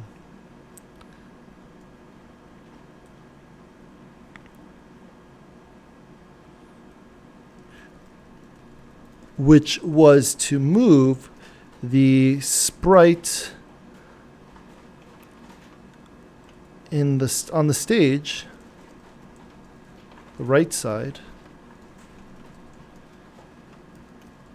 10 steps forward. Okay, so that is exactly what just happened. So they clicked the create button, dragged the block, pressed it.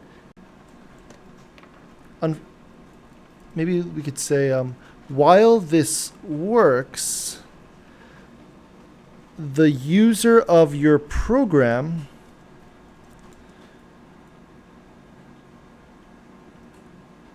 has to see the code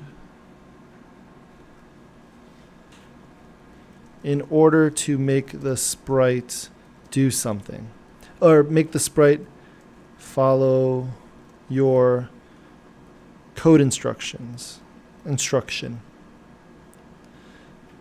Now, in order to make the sprite move, okay, let's instead detect an event. Let's instead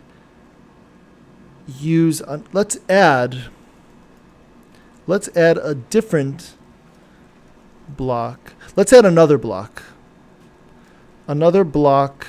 to our code to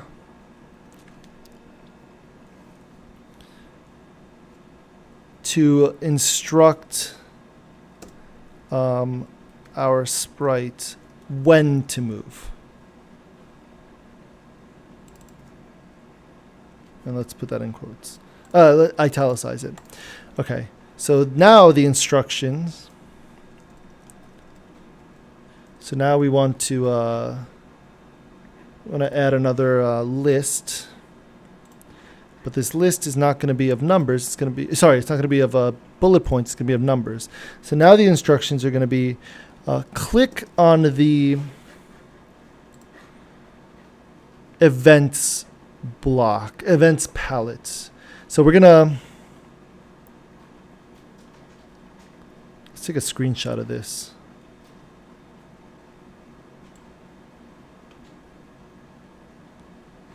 The annoying thing is that this is going to be, yeah, I don't know if I like that actually, because that's going to be way too, it's going to be too tall. So someone who, if I'm going to put this in line, it's going to be huge. So let's instead just take a picture of events right there. And so this I'll put in line. Okay. So click on the, and here we're going to add the inline image. And it's going to be we're going to upload. Hold on, let me rename it before I actually upload it. Let's bring our Finder. This is the last one I just imported, or took a screenshot of. This is going to be the events palette. All right, looks like our internet is, that's weird. My dropped frames just went to 0. So I think we're still running. Maybe this thing just restarted, reset. I don't know. But we're going to continue. We're not stopping here yet. So the events palette. I could delete the other things. Scratch blocks and that screenshot. Okay. So click on the, and let's bring in an inline image.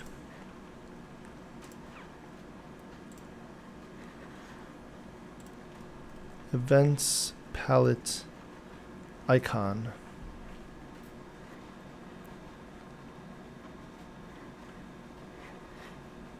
Oh, what is, oh no, my internet might have gone down? No. No, please no. Let me check my internet.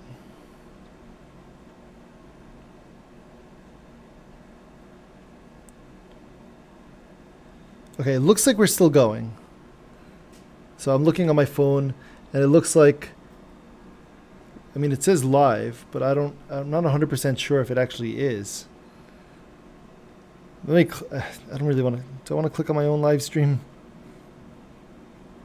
All right, let's see if it's working. Yes, it is working. Okay, so we are live. Okay, we are live, we're okay. I don't know what's going on here. Maybe it got stuck. Maybe it's not working. It's uploading, it says. And we're just going to click select. Let's see if that works. Okay, it did. All right, we were worried there for no reason. Click on the events icon along the left side of the web page. The events palette. This will scroll your code.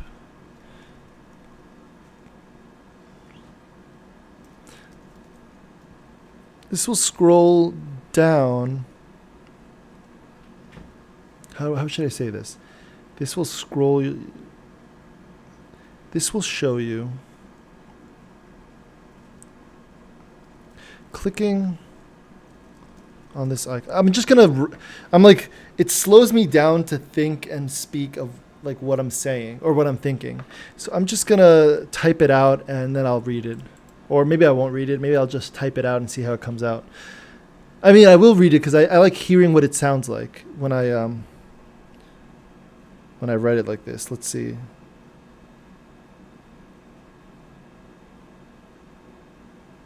Be safe. Okay.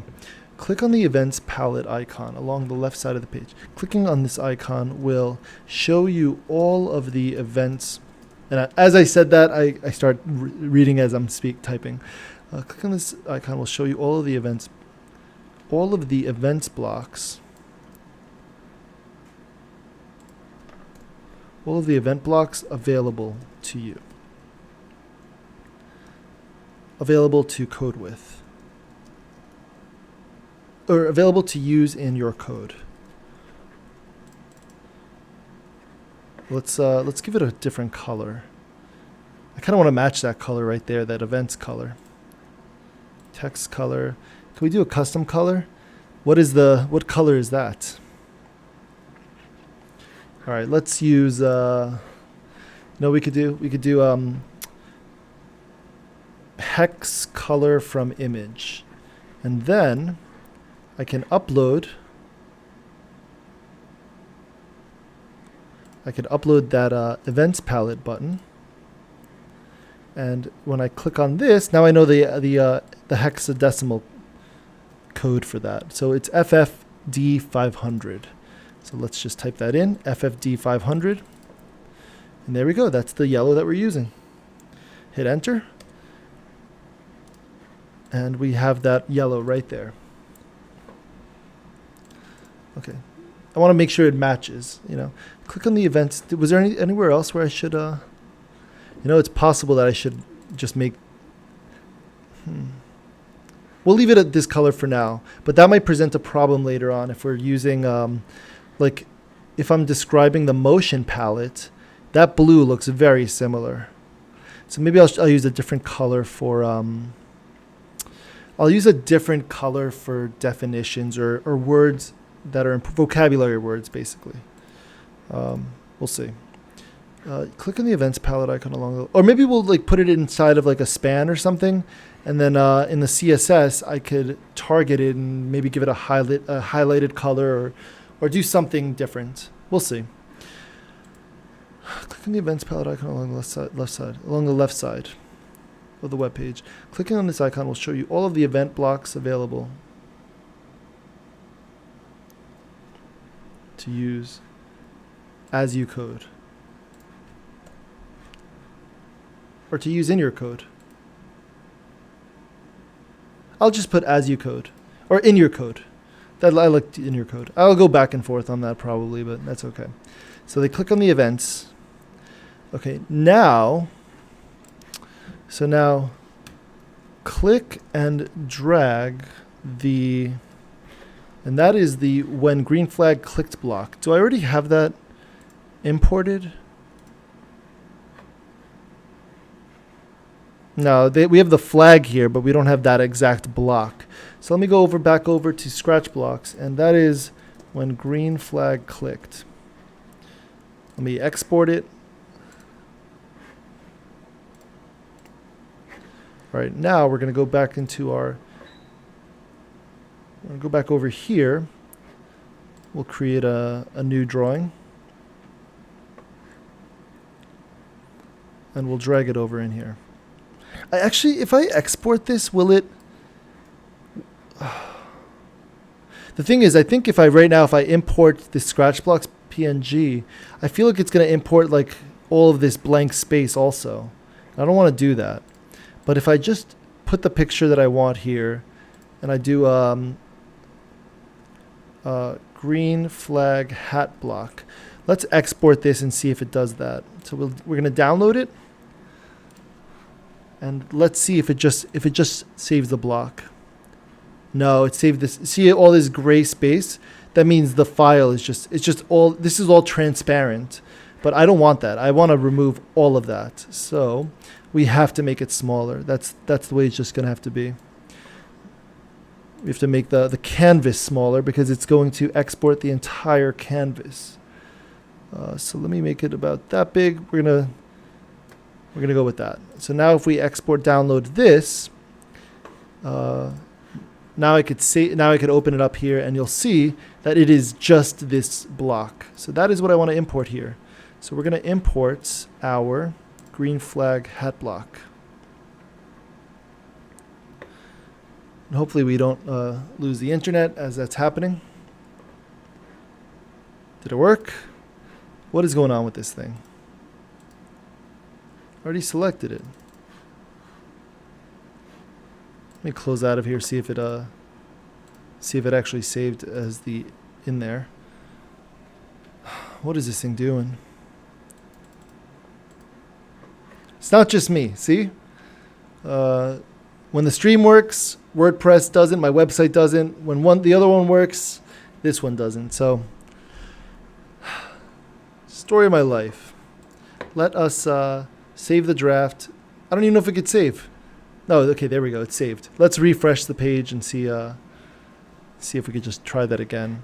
Click and drag the. Let's see if it uploaded. Nope, it did not upload, so we're going to have to import it again. I mean, not again because it didn't go through once. Green flag hat block. There we go. And I'm going to say green flag hat block. Or green flag event block. But every hat block is an event block. We'll name it hat block. That's fine. No, let's call it event blocks. So if you know. Okay. Where is it? Why didn't it upload? Didn't I select it? Oh, I just uploaded it, I guess. So select it. There it is. Click and drag the when green flag is clicked hat block and into the programming area.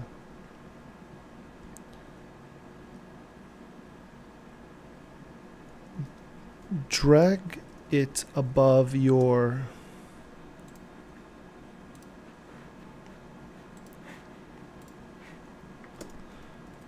until it snaps, until they snap together.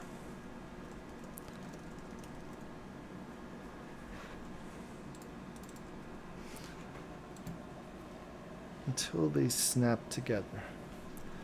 Now, click on the, and I know I've imported the little green flag. Click on the, here's the little green flag.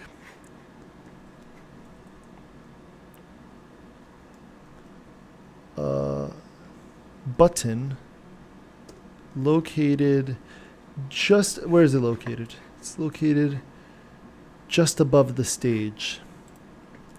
Just above the stage.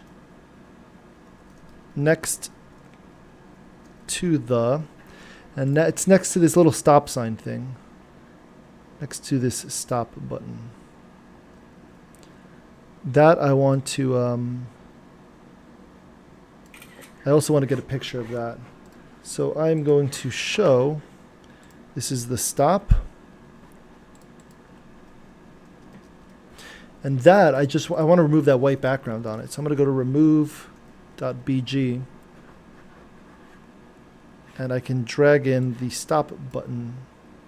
And it's going to remove, whoa, can't identify the foreground. Uh-oh. Can I do it manually?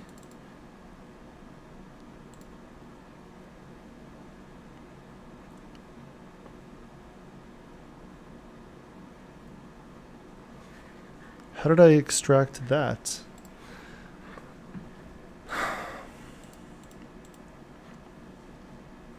Maybe it's just too light. Let me bring it in. Let me create a new one.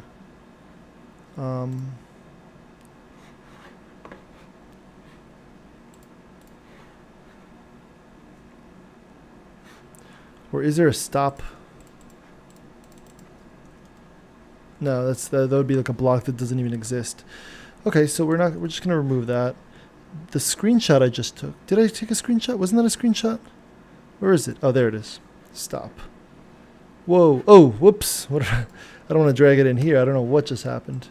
Let's drag it in here.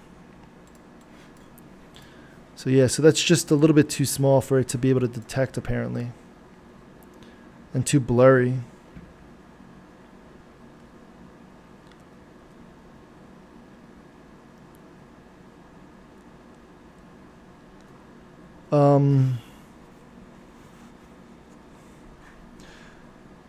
Let's try Photopea.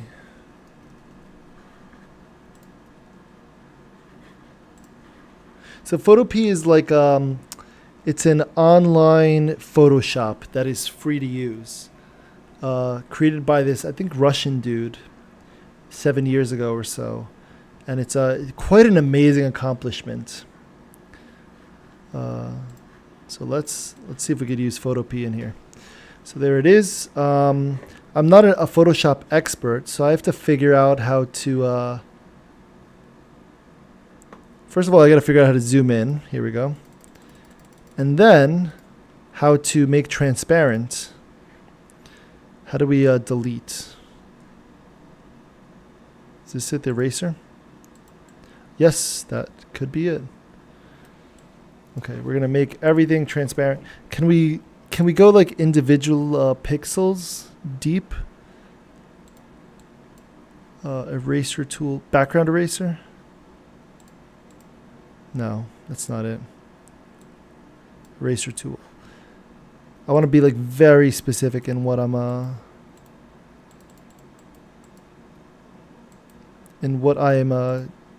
erasing. It's kind of hard to see too. This is really small. No wonder the AI one had a lot of difficulty. But we're gonna try our best here doing it manually. Yeah, maybe I'll just do it manually like this. We're almost done. And we'll see how it comes out. It'll hopefully be good enough.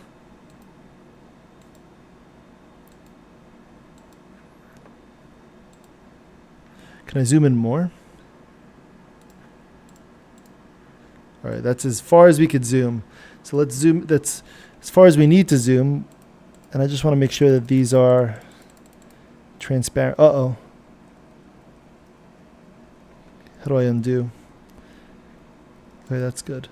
That's transparent. It looks like when I click closer, it becomes more transparent. So I'm scared that I'm like doing too much. But you know what? This is what we're going to have to do. It's just the way that we got to do it. It's the hand we've been dealt, and it's how we're going to play this thing. I thought it was just making I thought it was filling in the entire like box, but if it's hard to describe, it might be hard to see also how transparent that actually is. But I think, you know, like this top, I mean, that's as good as we're going to get with doing it by hand, I think. And as long as we've done a good enough job, I think we're okay. But Photopea is highly recommended. And I know he does offer a... he could have made it smaller. Wow, that's how you do it.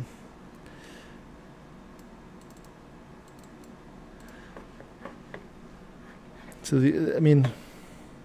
how do I grab? Okay, there we go, like that. Okay, is that how I grab the whole thing?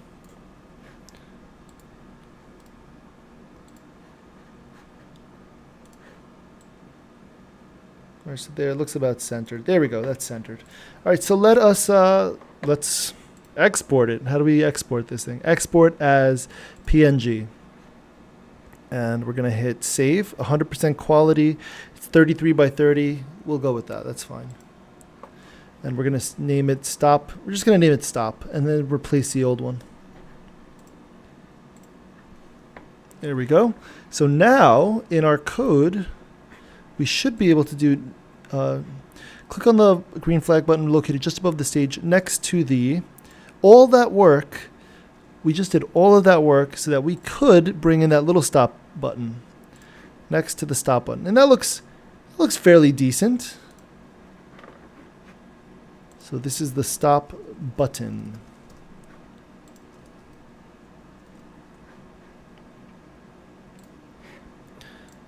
Next to the stop button. Stop button icon. Maybe we made that a little bit too wide. It's all right. It's close enough. We're, you know, it's actually kind of bothers me.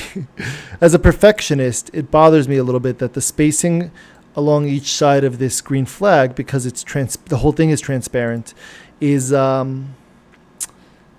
gonna have to. I'm gonna delete it. I am so crazy sometimes. So we are gonna. We'll go back here and see if we can make this canvas smaller. And actually, while we're at it, there was a little bit of deleting I could do, a little bit more erasing. I noticed that over here, this wasn't as transparent up here. Okay, so that's good enough. How do we make this smaller now? This moves that, but how do we make the canvas smaller? Canvas, canvas, canvas, canvas.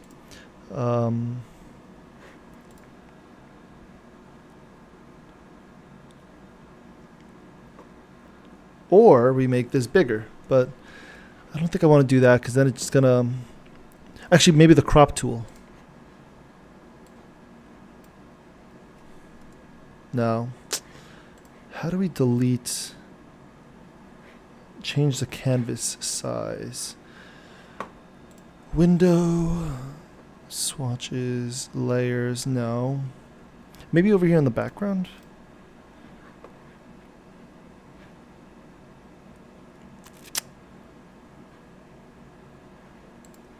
Okay, let's just Google it. So we're going to Google Photopea, change canvas size.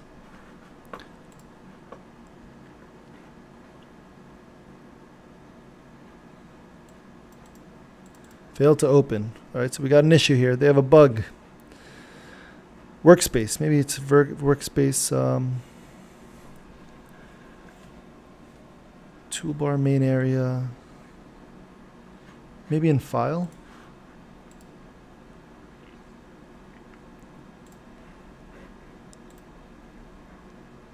No. By the way, this was created in JavaScript. So all of this that you're seeing on screen was this dude using, I think, vanilla JavaScript, vanilla HTML, vanilla CSS. So the dude that made this is an absolute monster at this.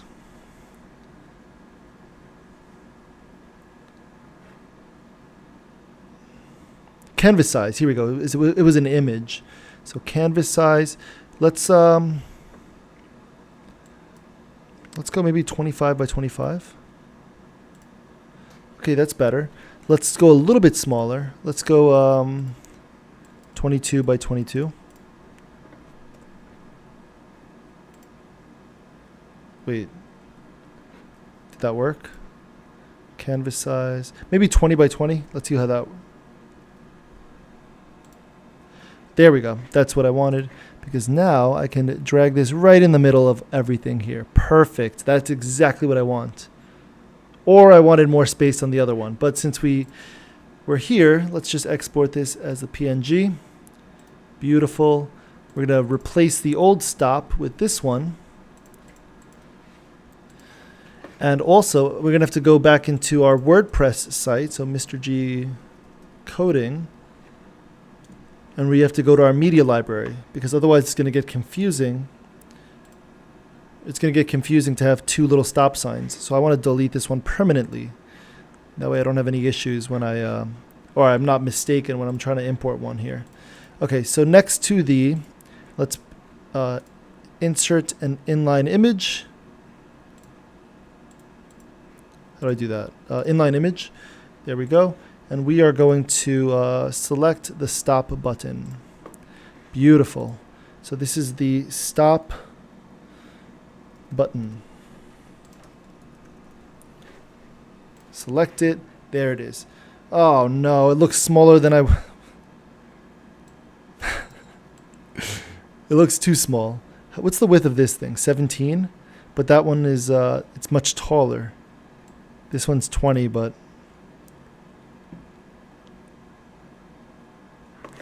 should we make it a little bit bigger?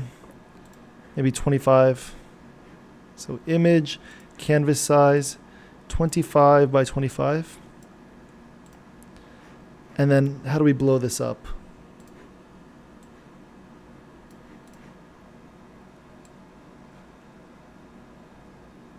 So there I have everything selected. Can we, how do we do that?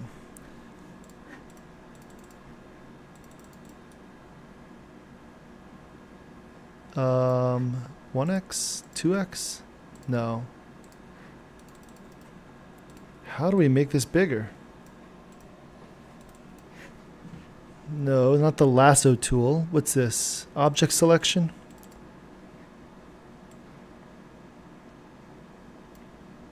No. I have no idea how this dude created it, by the way. This is an amazing project.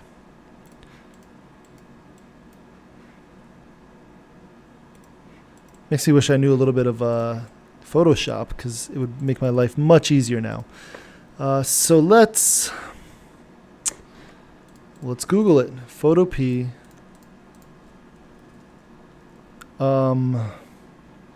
Maybe expand image, resize image, free transform. Maybe that's what it is.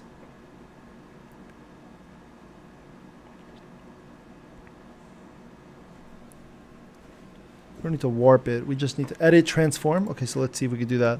Edit, transform, scale. We want to make it bigger. There we go. Oh, whoops. I lost its... I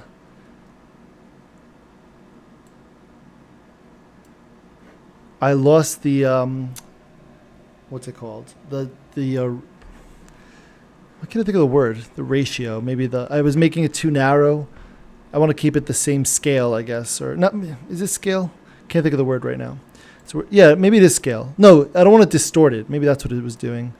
I want to be able to see. I want to keep it as a square, basically. There we go. That looks pretty good. Maybe not.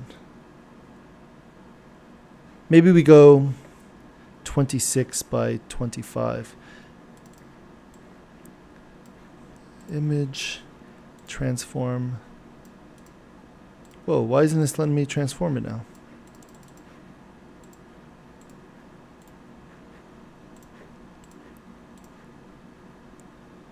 What? All right, let me just go back to what it was before. There we go. No, this is not.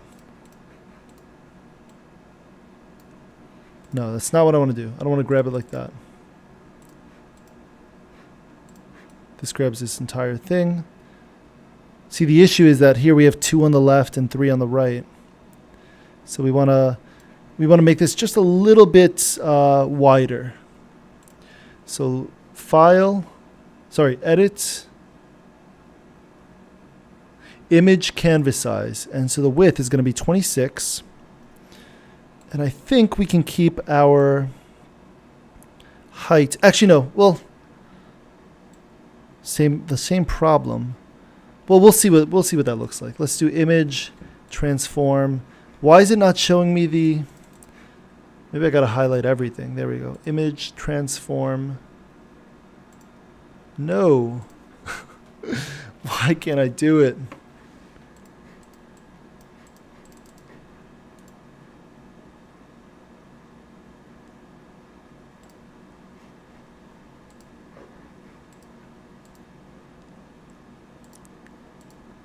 Deselect.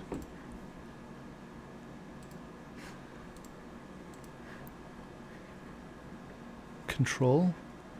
Free transform. So it's this one.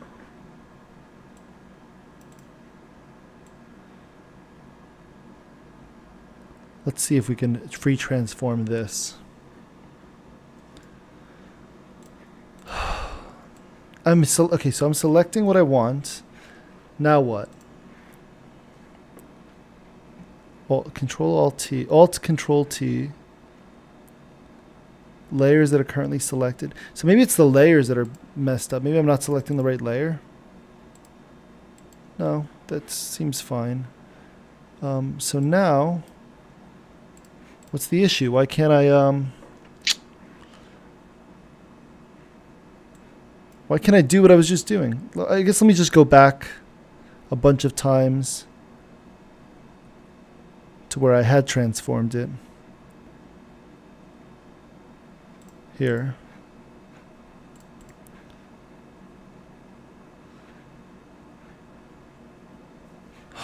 Why is that not let... I was literally just able to do it.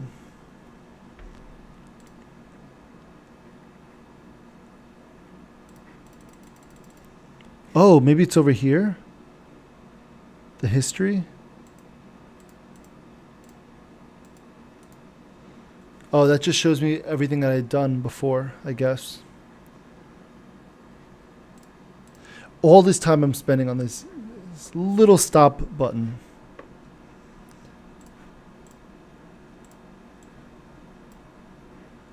Oh, here we go.